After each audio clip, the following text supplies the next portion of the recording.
Hello and happy Sunday morning. I am back. It is time for another episode of the 1995 Rewind. This time we're going to be taking a look at the film that won Best Picture that year, and that is Mel Gibson's Braveheart. That's right, this movie turns 30 years old in 2025. It was directed by Mel Gibson, written by Randall Wallace. It also stars Mel Gibson.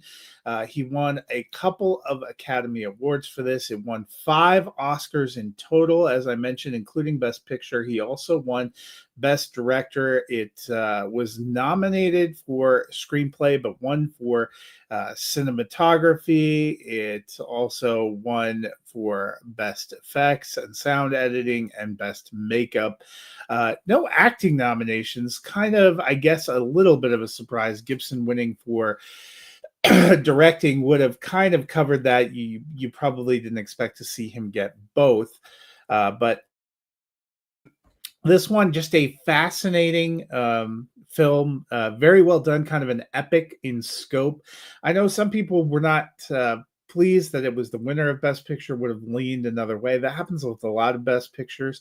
And I'm not here to say this is the best film from 1995, but as you're looking back at movies from that year that are turning 30 years old, you're looking for ones that have kind of a footprint, that have remained popular among audiences. And I think this certainly fits the bill. There are a lot of classic lines people quote, especially lines about freedom.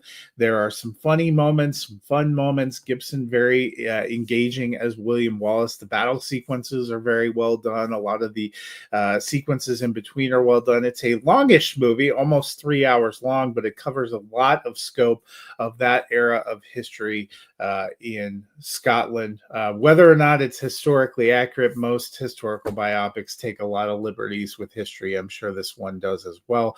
But it is fun. It has some good performances, and it is definitely an iconic film from the year. So when I was looking back at films from 1995, I was picking some personal favorites, as we had last week with Die Hard, but also some things that I think have made a lasting impression. And Braveheart, regardless of how you feel about it winning Best Picture, has certainly done that.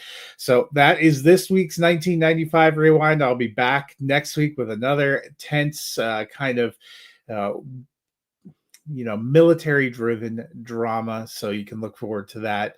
Until then, hope you guys have a wonderful week.